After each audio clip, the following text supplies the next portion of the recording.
Dear viewers, Bitcoin has been steady at 80,500 points. Recently, the US's geopolitical power has been prominent everywhere, especially in the headlines with the Trump-Powell legal dispute escalating. But the US indices seem unfazed, hitting all-time highs. Bitcoin, however, hasn't broken out yet. It's crucial we close this gap soon. I'll discuss possible solutions with Oliver Michel from tokentus. Glad to have you here, Oliver. Hello. Yeah, Trump seems to be taking on the whole world right now. Venezuela, Greenland, Cuba. We're also dealing with some issues with the Federal Reserve and Jerome Powell. Just over the weekend, or actually yesterday, news broke about a false statement to Congress about the Fed building, but we aren't seeing this throw the US hoist or Wall Street, of course. The US indices aren't showing any impact. Trump is trying to manage everything, including loans in the US and credit card interest rates, because if Powell doesn't deliver, he's going to handle it his own way. What's your take on the market impact? Yeah, it's just like you said in your intro, Joanna. Trump and his team are battling on all fronts, starting new ones every day. Interestingly, the US stock markets are reacting quite well to this, hitting one all-time high after another. Our cryptos are lagging a bit behind, but I think very soon the gap between our Bitcoin and altcoins on one side and the US indices on the other side will close. Then they'll rise together to a peak before dropping. The Federal Reserve doesn't seem keen on lowering interest rates, or at least not as much as Trump wants. When we check the Fed Watch tool, which shows market expectations for the Fed, it's clear that the next round in January will likely be a non-event. As mentioned earlier, Trump is trying to keep rates lower for Americans in other ways, which we'll get back to shortly. However, the Fed Watch tool has seen some changes, but not in the direction hoped for. Just as you said, our next meeting is on the 28th at the end of this month, and the chances that everything stays the same have gone up from 84 to 95%. The timing for the next rate cut has shifted from April to June, and another possible cut moved from September to October. But that's all way down the line. We should really be paying attention to what happens in January, February, and March. Even here, where 95% of us reviewed last week's US labor market data on Friday, including the unemployment rate and NFP, which usually shakes things up a bit, it only reinforced the market's opinion. Nothing's changing. Quick update on December's unemployment rate. Last month it was 4.6%, expected to be 4.5%, but it turned out to be 4.4%. At first glance, that's actually a good number. Big success. We had NFPs, or non-farm payrolls, the new jobs outside agriculture. Before we had 64,000, expecting 66,000, and ended up with 50,000. Not great, that was at the end of the day. Not quite rosy, but acceptable. So how does a dropping unemployment rate mix with fewer new jobs? We've got to dig deeper. There's also a part-time work report. This means anyone working part-time due to tough economic times because they can't find full-time work counts as employed for this stat.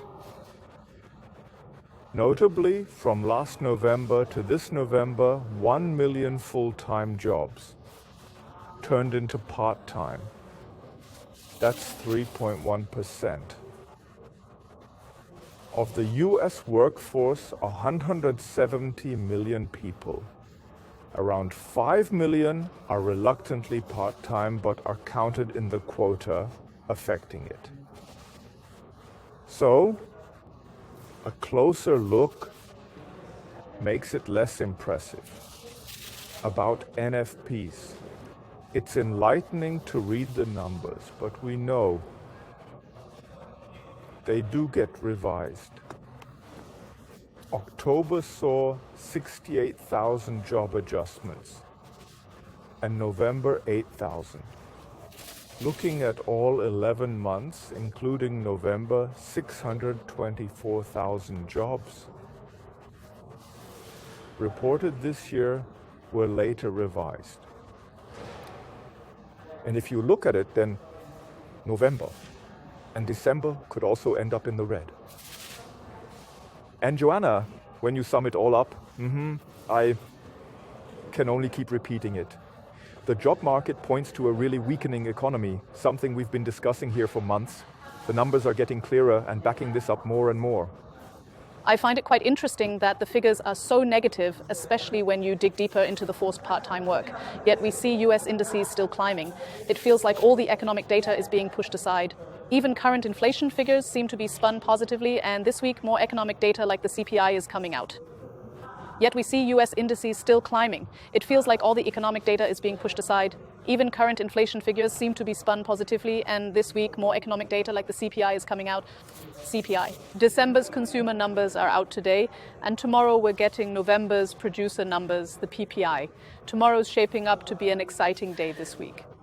I remember us coordinating by phone last Friday when you said, Johanna, if any decision comes today, it could shake things up at the Supreme Court over whether Donald Trump's tariffs are legal.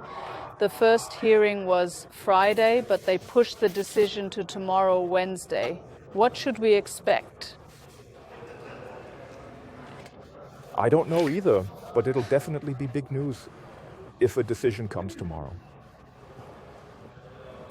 At the betting shops,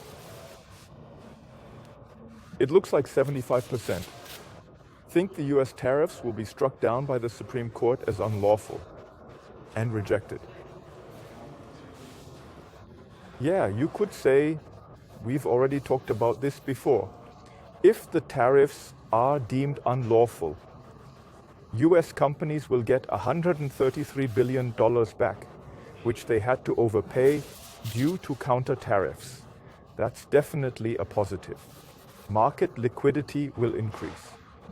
And the Fed loses its argument that US tariffs pose an inflation risk. With the tariffs gone, that threat is gone too. Plus, we could start trading more actively again. But on the flip side, Johanna, you know Trump is basing his entire economic plan on removing taxes and bringing businesses back to the US, where they wouldn't have to pay tariffs since they're already here. He's really banking on his tariff policy working out. Just yesterday, he sent a pretty intense email ending with, if the court rules against me or the USA tomorrow, the people will decide we're screwed. Basically, he's saying we're done for. When a president talks like that and his economic policy base is collapsing, I'm not sure what will happen next, how the market will react if they're not right or if they are right. We'll see. So from that standpoint, tomorrow could be really interesting if the decision is finally made. Donald Trump will definitely be watching it, especially considering the next big battle, if that goes through. The midterms are this year, and the current poll numbers aren't great. Still, we've opened numerous fronts under Trump's leadership, like the geopolitical issues with Iran, Venezuela, Cuba, and Greenland. You mentioned that new issues keep popping up. Recently, there's been the situation with the Federal Reserve, or more specifically, Jerome Powell. The charges involved false statements about the Fed building. But what's crucial is Trump wants tariffs lowered. The Fed chairman insists he's adhering to the role's duties, like maintaining price stability, and that's not aligned with Trump's desires. If Jerome Powell doesn't align with Trump's goals, Trump or the US government might try other methods. You also brought a list to help reduce the national debt, since we've talked about how tough things are for Americans and the dim outlook for the future. What's Trump up to and how severe is it? Sure, maybe a quick word about Jerome Powell. Donald Trump claims he's not to blame for the charges. But then again, if someone in such a high-profile job is indicted by a young prosecutor, it must have gotten the go-ahead from higher up. Jerome Powell said he'd do everything for the American people. He might have been better off slashing interest rates earlier and more aggressively than he has. So, Johanna, this is a messy situation. It could have been avoided since the world sees the US financial system's independence from the government as crucial. This independence comes from the Fed. Once it's threatened, and it is when the Fed's leader is challenged, confidence in the US and the dollar drops, as we'll see with the falling DXY, which has happened. So, in my view, this is a really bad scene. The US could have avoided this, especially since, considering that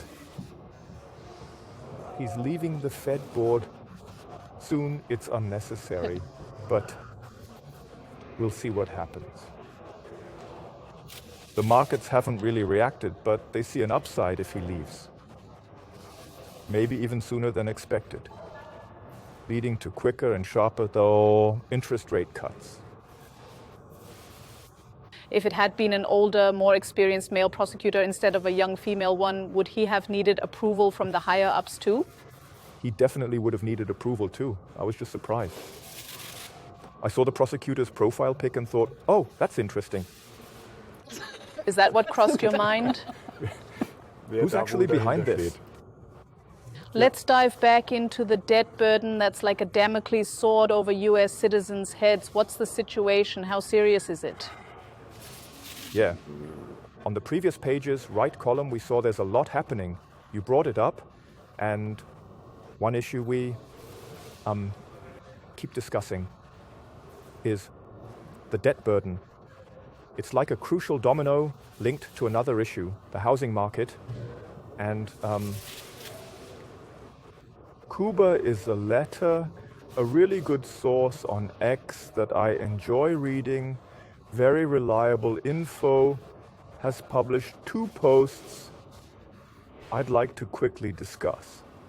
It looks like household debt related to home ownership is at a crazy high level. It seems like 30% of a family's income. 30% goes to pay off the property and the interest on the loan to cover that. It's the highest level since 2008. So for every $3 earned, $1 solely covers the home loan. Mortgage rates are at 10%, the highest in 18 years. And debt repayment is at 18% of income, the highest since 2008. We're dealing with record highs here. On top of that, total debt in the private real estate market is at a record 18.6 trillion, the highest ever. We're talking serious superlatives. Confirming what we've been saying all along, consumers face massive debt pressure, and that's just real estate. That doesn't even include credit cards, car loans, and more. And that means the debt burden is squeezing consumer spending power. When consumers in the US, and even us, can't spend money anymore, nobody buys anything. When buying stops, companies lose revenue and profit margins. and the downward spiral kicks in. We really need to ease this burden. The key factor that keeps the economy going is the consumer. And as you can see, they are facing intense pressure, and this pressure is at a record high. I'm not trying to downplay this, but just for clarity, 30% of a household's income goes to paying off real estate debt. But when you flip it around, is it really so strange to use 30% of your income on real estate? Because when it comes to rent, 30% of your income isn't that much. Yeah, the highest level since 2008 says it all. So the US government needs to step in with various measures. I've mentioned the credit card cap, but Trump and the US government are also taking more steps that don't rely on the Fed. Yeah, they definitely need to do something, no doubt. And there's a long list. That day, they actually forced companies, credit card issuers, to limit themselves to a max of 10%. In the US, What's typical otherwise? 25%, but it's 25% which people pay here in Europe too. But in the US, it's pretty easy to get a credit card. Everyone has about 10 or 15, and that really adds up. The next thing he did was to declare that institutional investors can no longer put money into single-family homes in order to... Basically, this gives people the chance to buy single-family homes without financial competition from institutions, which lowers the price. The biggest move he made is getting government housing finance agencies to buy up mortgage bonds worth $200 billion. When mortgage bonds are bought, at this scale, they become pricier because it's essentially bundling mortgage loans that are sold off. And the loan is resold to a buyer. And when demand spikes because someone wants to purchase large amounts, the bond prices go up, which then cuts the interest rate for buying a home. So he went ahead and, as we all know, said the Fed needs to drop rates to 1%. The key thing here is, of course, oil. No doubt about it, because oil is crucial for production. The cheaper it is, the higher the margins, benefiting consumers too. And we're familiar with the $2,000 stimulus. So a lot of spontaneous action has cropped up, especially with midterms. This November, as you mentioned. Trump said if he loses, he'll likely face impeachment, which could stall everything. It's believed there's a 35% chance he'll lose the House. If he loses one house, especially the House of Representatives, his ability to govern will be crippled after November. He's doing everything he can now to boost consumer confidence, trying to show everything's perfect. He keeps saying this is the best America ever and that we're heading into a bright future. But really, considering pressures like truck prices and unsold vehicles, it's clear things aren't all rosy.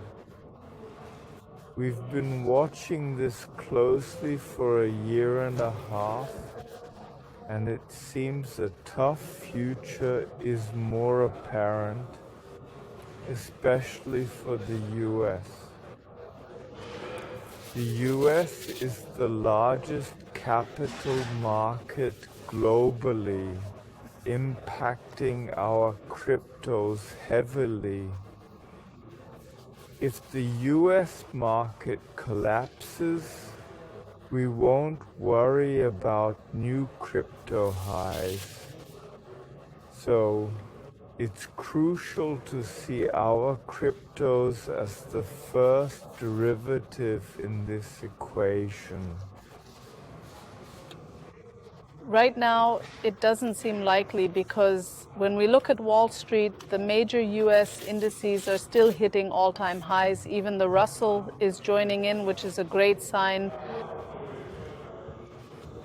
I chuckle because I'm picturing a drowning man who summons his last bit of strength just before going under. It's not Nicht funny. lustig. And tries to, yes, I know it's not funny, but that's exactly the image. We're tracking the progress, heading into this crisis or recession, and yet our US indices are hitting all-time highs one after another. Even our Russell, you can see here, the first arrow, then A, B, C. That's how it played out, just like we predicted last week. And it's moving beyond this area where it's been stuck, crossing the dotted line at 2,548, hitting all-time highs after all-time highs, performing well on Thursday, Friday, and Monday. The target is 2,700. So, the one we've been waiting on is finally picking up steam and heading up. And yeah, the final all-time high, like I said, around 2,700 points, maybe 2,800, maybe 2,900. We'll see in that range. The Russell is climbing, and we're seeing S&P and Dow joining the record streak. As for the all-time highs on Nasdaq, they're a bit elusive right now. No all-time highs at the moment, but we're still in the green. Yes. No one here is worried about the economy.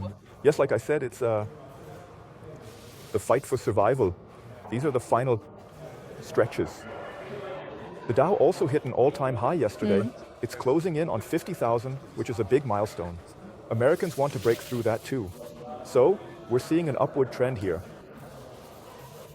The same goes for the S&P. It hit a series of all-time highs, including one yesterday, and it's nearing the 7,000 mark, another milestone. The Nasdaq has consolidated a bit more, as we've discussed, but it's been holding strong through those key retracements.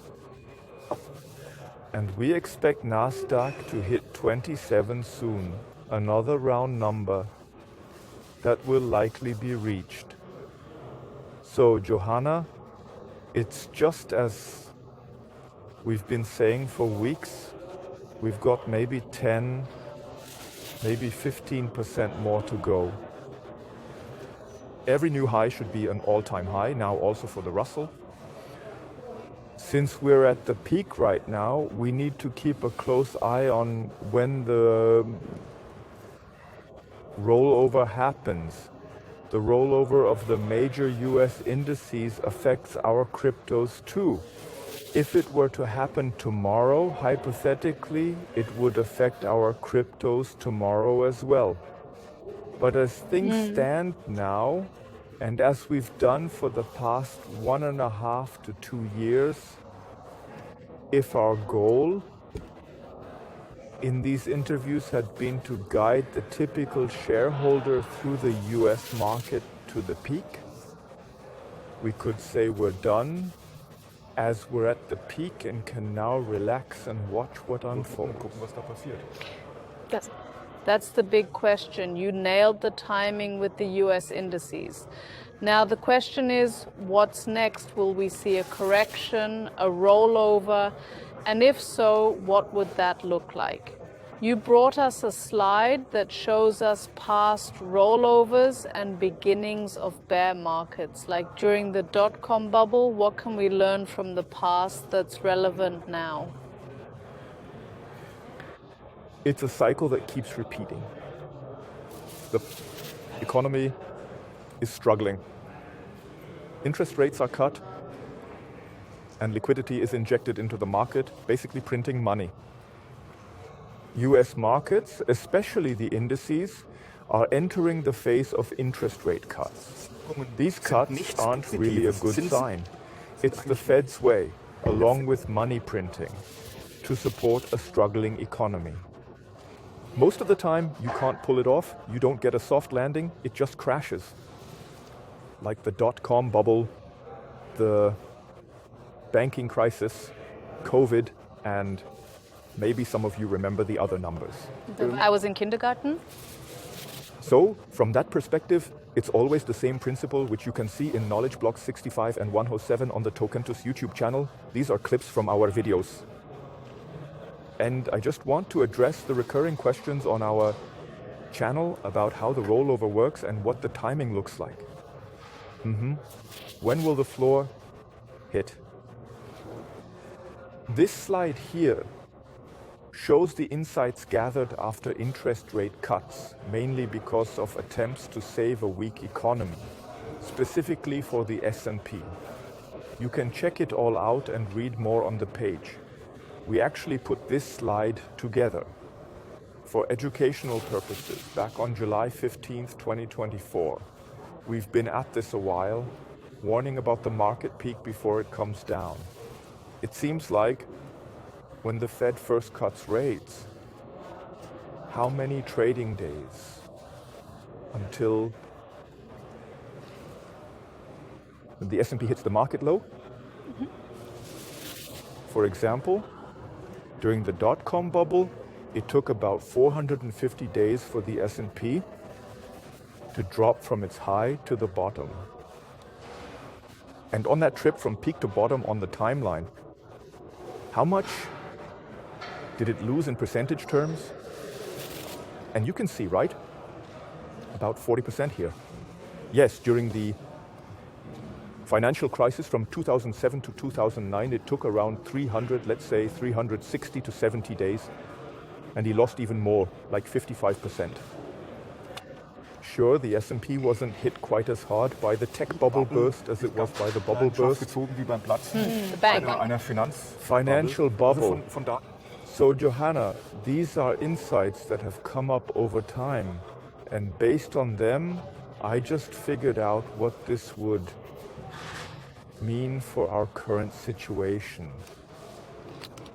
We'll look at this through the S&P and the dot-com bubble back in 2000, 2001, its crash, and then apply that to the S&P and the current situation. What can we see? I'd like to say up front, it's just a hunch about how big of a scale this could play out based on today's context. Here you can see the peak of the S&P again, which we just saw a couple of pages back, but now in the weekly view, you can see it moving up, almost reaching 7,000 points. Here we see September 17th. That was the start.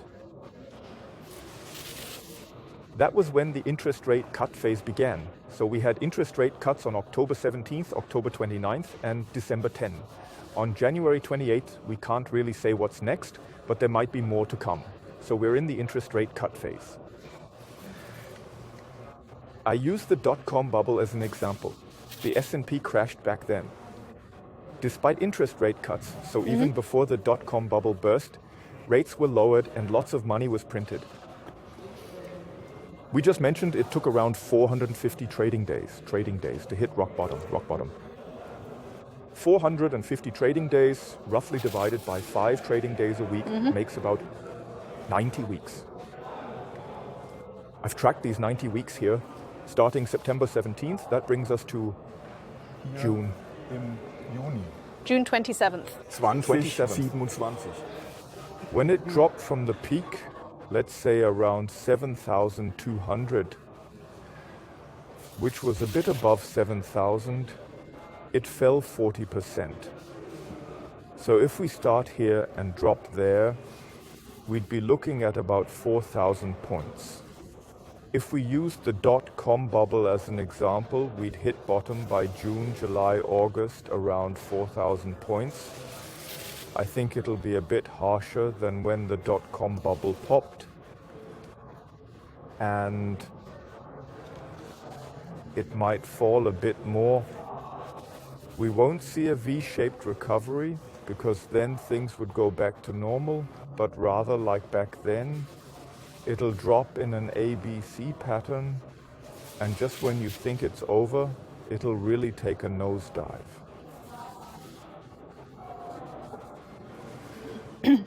So this rollover is happening at the end of the day. These timeframes are based on past experiences, and that's just the S&P here. Basically, they'll all meet up here around the same time. This goes for the Dow, especially the Nasdaq, and will definitely apply to our cryptos. On a timeline, they'll be similar, but not in percentages. When the bubble bursts, this technology-heavy everything bubble, which makes up about 30% of the S&P, then it'll likely drop significantly and probably even more for our cryptos. But that's roughly how you should picture it, and that's basically the system, the topic, the experiences. I'm basing my plan on once. The rollover happens, which will be soon. Traditionally, it occurs between the second and third slots. We've got the first slot, between the first and second and third, and next. So usually it's here. We're really close. Maybe it happens here, and we'll follow this process until it ends there. That all sounds pretty negative. Let's wrap it up on a positive note, Joanna. Then it starts climbing again. Here, you should sell everything. Get out and enjoy your time. Slowly start buying again here, because when it picks up, you'll be in a great spot and end up with a nice profit in the next bull market. But that's the gist of it. Let's revisit the trouble spots in the US, particularly the strain on the currency, the US dollar, the ongoing crises and the current heated conflict between the Fed and the US government are negatively impacting the dollar's strength. As a result, the DXY, or the dollar's value against major currencies, is dropping. But that's the aim, to have the dollar weaken, which boosts interest in cryptocurrencies. Absolutely, that's right. We've talked about and encouraged that quite a bit already. And this is the direction to head. That's the target zone. We've already seen a promising initial move downward. Weg nach unten, lower lows und Lower lower means highs, it's da ist drifted jetzt ein a bisschen bit now. ausgeschert. But I reckon that this aligns with an ABC pattern. As I said, I'm not an Elliott wave follower, but that's how I see it, an ABC pattern. That means it's going down here, and I think yesterday, Monday, was the turning point. I explained at the beginning, when you question the Fed chief, you're questioning the Fed. Hinter der Fed The steht banking die lobby supports the Fed, and they will push die- back. Jerome Powell is certainly not standing alone here. Still, we're exposing ourselves. The dollar is weakening. And we'll watch how this unfolds over the next few weeks. I'm confident it will drop here. And we know Bitcoin and altcoins move inversely. As the DXY falls, Bitcoin rises. When it drops here, it goes up there. That's actually the goal. We have a limited time for Bitcoin to capitalize on the DXY's fall and climb higher, but it all fits into our overall timeline. That we have. Let's check out Bitcoin. Like I said at the start, the support level at 8,500 is held up. Bitcoin's still stuck in the range, no breakout yet. Any signs on the horizon? that it might break out soon? So the first sign on the horizon is the one you already mentioned earlier. That was a higher low, and it could really turn into the next higher low in terms of following trends. 8,500, just as you mentioned. Since then, we've been moving sideways. We've tested it once, twice, 3 times. Last Tuesday, we met and said it didn't look like it would break out and would fall back. We talked about the 2 CME gaps. It closed the upper one from 95 to 96 tons. The lower gap, the 88, is still open. Do you think there's a good chance it'll close it? So far, in the past 6 months, he's closed all of them. So it's quite likely he'll go back there. I've marked the red line here. The red line is almost the exact midpoint, between 84 and 94.5. It's also possible that after 3 attempts, it will break through on the 4th try, touch down, and then continue up. We'll see. The suspense is building. Volume's decreasing, and when volume drops in such a setup, it means a decision is on the way. And even if I'm going to get flack for it, I'm assuming something's really going to happen in the next few days.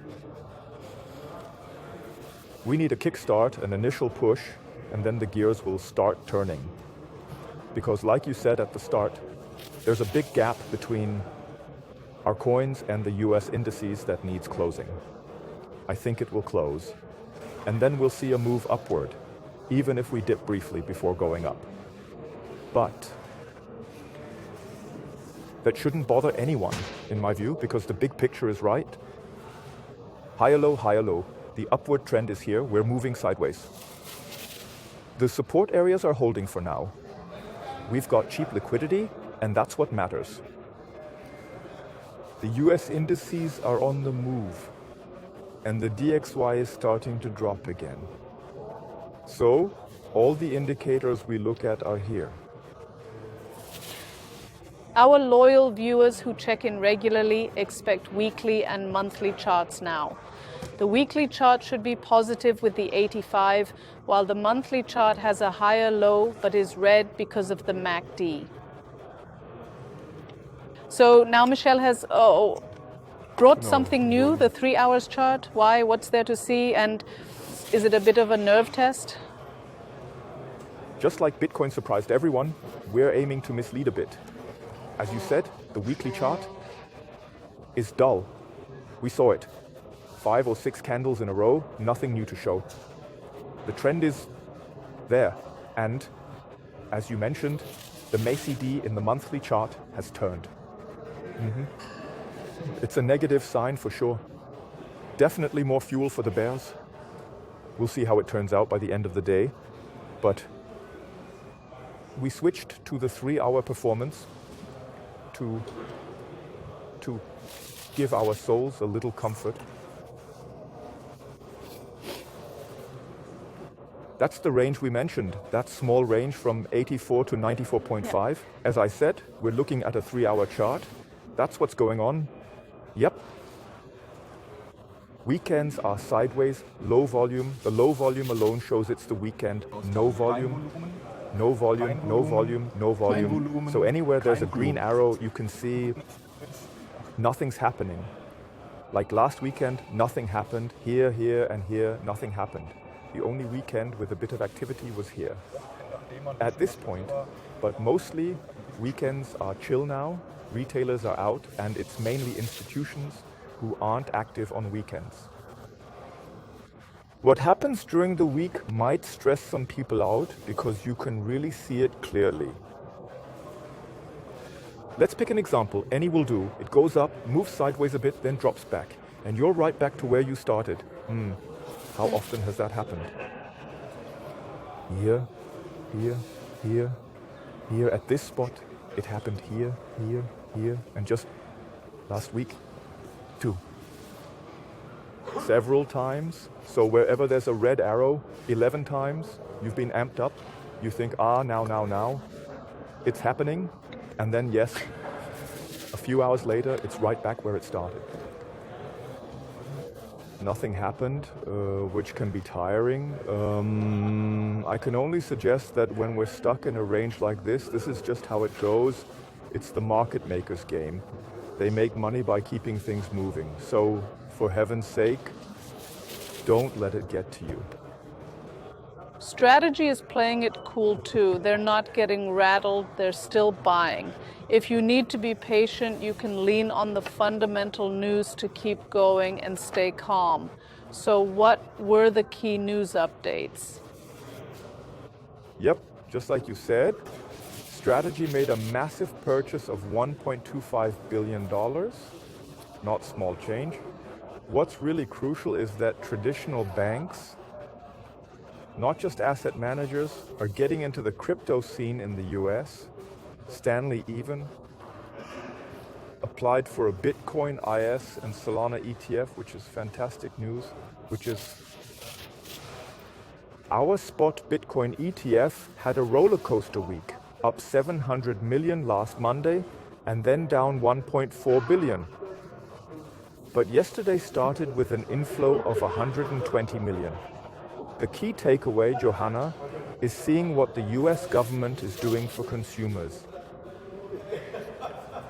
It's also clear that the current US administration got elected mainly because they rallied the crypto community before the elections.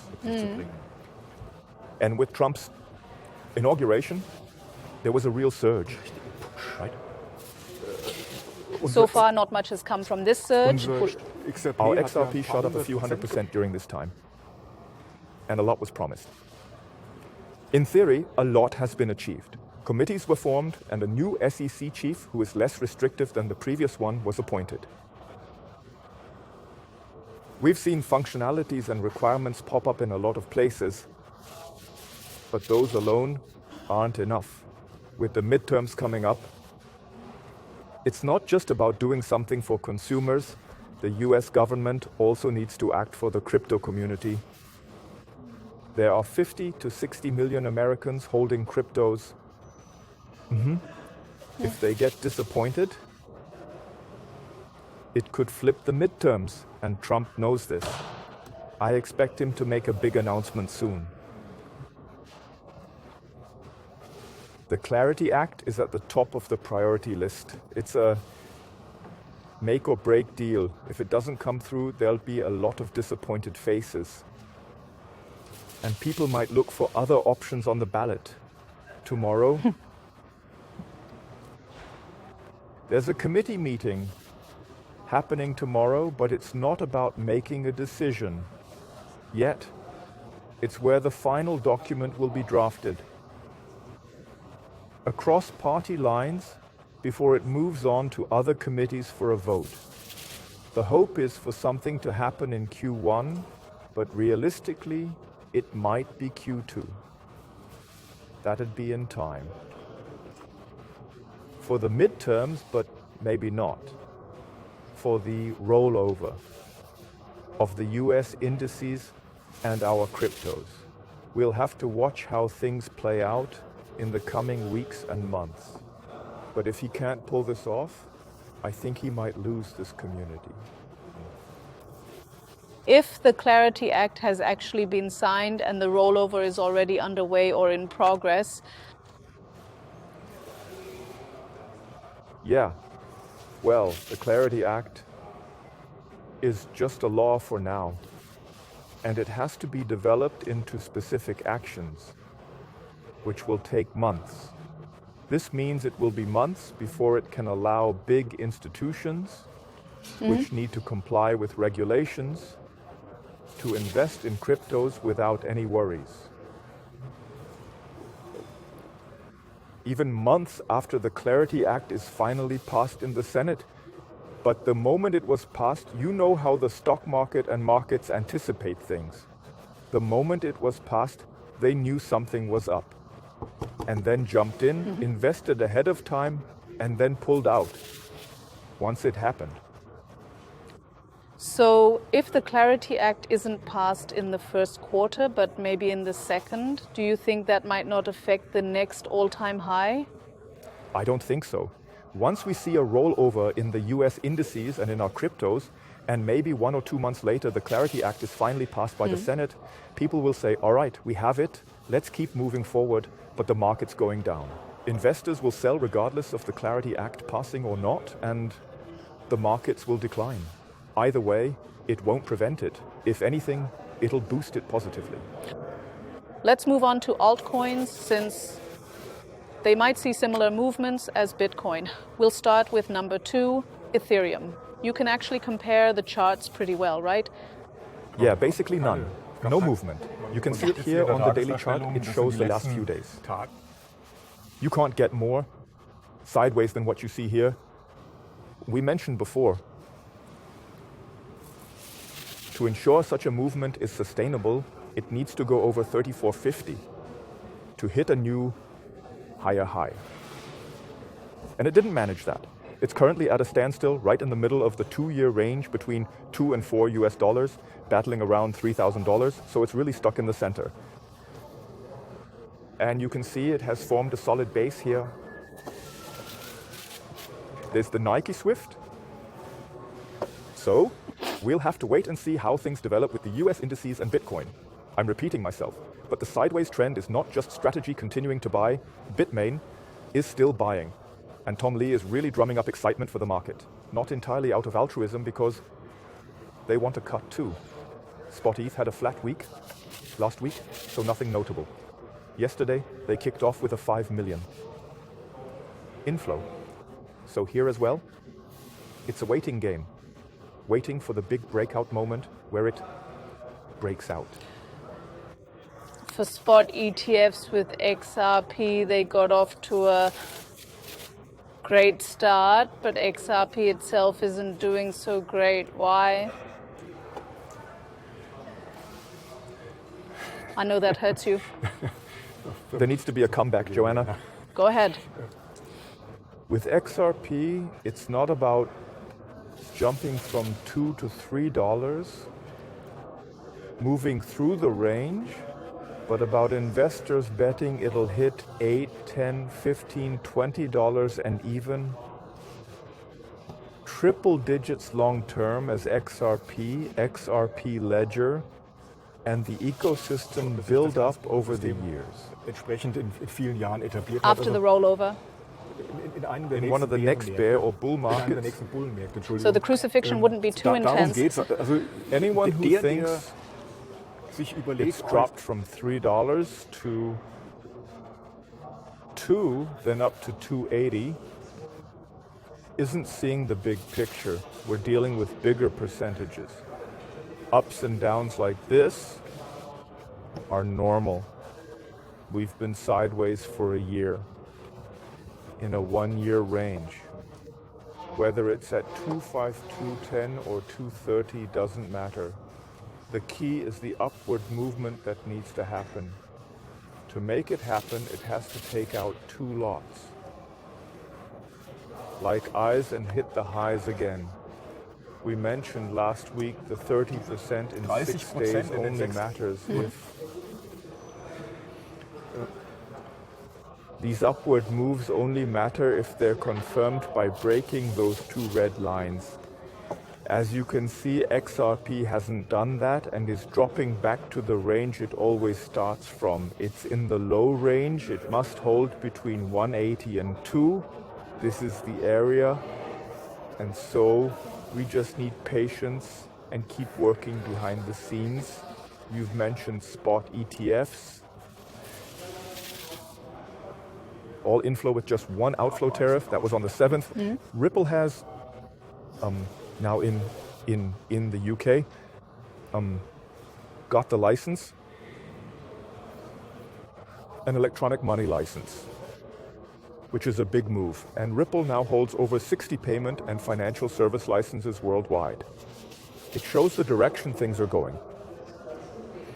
Ripple Labs aims to revolutionize the traditional financial system using blockchain technology, not in micropayments, but in the backbone.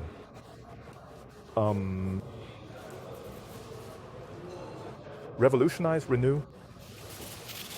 That's what the XRP Ledger is for. And the XRP coin is basically the currency for transactions on it. This ecosystem is sure to succeed. People compare it to Amazon. In the crypto scene, that's the outlook. And we won't fully capitalize on it in this bull run.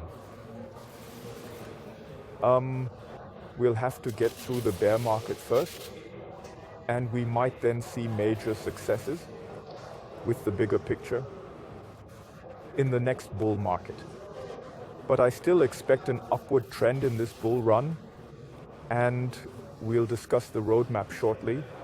I stand by my prediction of XRP reaching $7, $8, and $9 in this bull run.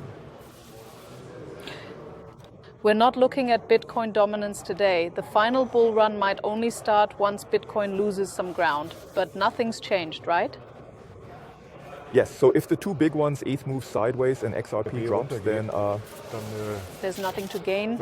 Then those who lose are those without Bitcoin. We're checking the timeline. But it's more about the outcome than hitting the exact timing. As you always say, if it happens a bit later, I'm still happy as long as I don't miss the moment. What changes have you made to the schedule? Yeah, it's exactly like you said. You know it's coming, so you've got to be ready with a game plan to spot the peak. Whether it happens a month sooner or later doesn't really matter. The key is that you are somehow right in that range. I changed the date, as always. Also updated the all-time highs for the Dow and S&P from yesterday. Hopefully Nasdaq will join in with a new all-time high soon. And Russell, we've hit over 2,000 now. Gold and silver are setting new records. Naturally, when DX drops and DX2 drop, people turn to gold and silver as a safe haven. We saw that clearly yesterday. So in this area up here, Johanna, we're doing great. Now we're just waiting for the finale. In the middle, the Bitcoin range, nothing's really changed except we can probably say we found a higher low at 85. We need to see if we're in a continuation rally or just a relief rally with specific targets. Dominance hasn't changed, so in the middle, nothing's moved. And in the lower range, nothing new either, except today. We showed not just a percentage drop, but also on the timeline, the time frames for when such a drop could take place. If we take a look at the US indices and what you predicted about the all-time highs, you just mentioned that instead of waiting on these highs, we're looking for the next big thing with the US indices. However, we haven't reached that point with Bitcoin and altcoins yet. There's still a gap we need to close. We've had several questions about this, even on our Telegram channel from our followers. Is there still enough time to close this gap, which isn't so small at this point? I hope so. I hope so, Joanna. Yeah, we usually end with a final statement. And today's statement is about the pull of the US indices. We've really seen it. It's quite an impressive pull. All at the all-time high level. It should actually be higher. It should be stronger than possibly the pressure, the pull on our coins. The upward pull should be greater than a reversing MACD or a 50-day SMA on a weekly basis being breached. Because the major US indices are driven by the big L of liquidity, and this liquidity will eventually pull our cryptos too. So all US indices have hit their targets. Maybe there's still a 10-50% range left to go, so we can check that off. There, we're in a good spot. Not much more will happen there, except maybe one last hurrah. And Bitcoin and altcoins need to act now, not in the future, not in 3 or 4 months, but now, to close the gap with the US indices. You already pointed out that a pretty big gap has formed. And I can imagine our coins will start to gain momentum as the US indices hit their target range and investors see there's still some percent left to squeeze out of stocks. Should we take them along, or should we shift our money to areas that are still untapped, where I can get better returns in the coming weeks and months? We're moving into cryptos, and since that's a much smaller market in terms of capitalization compared to stocks, the money moving into it will have a whole different impact on market cap and is likely to shoot up quickly. I mentioned some examples on our channel of how fast a Bitcoin, XRP, or ES can gain a percentage in just a few weeks. So to answer your question, yes, we still have time. We're thinking big here and could easily exceed 100% or even several 100%. One question I have, aside from all the liquidity logic, it's really a rhetorical one, is why should cryptos be in a bear market right now? Why? When stocks are shooting up, they're really shooting up steeply. Everything's positive. They're definitely in a bull market.